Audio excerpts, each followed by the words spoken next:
To those who knew Molly Russell, she appeared outwardly as happy, full of hope, and looking forward to the life that lay ahead of her.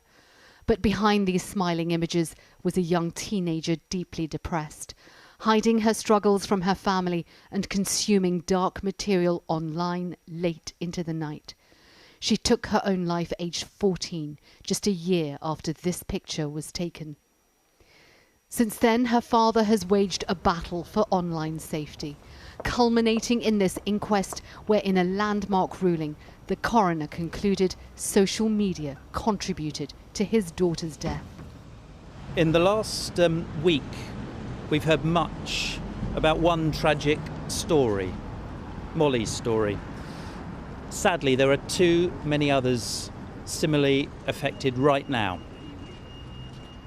At this point, I just want to say, however dark it seems, there is always hope.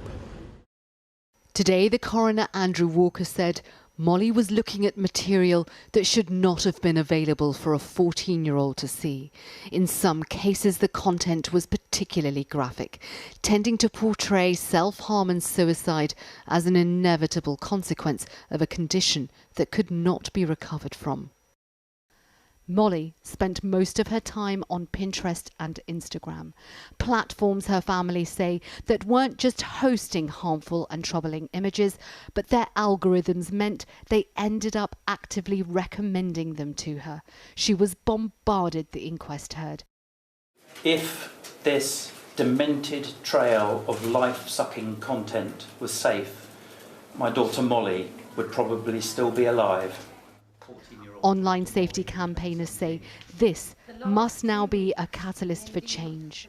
It's a gigantic step, and I think that Molly Russell's inquest will become synonymous with the time that tech became a regulated sector.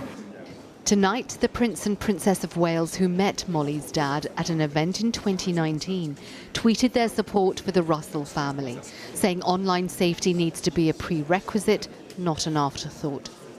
In light of this inquest, there is renewed pressure on the government to pass the online safety bill. For Ian, it would mean his daughter's death was not in vain.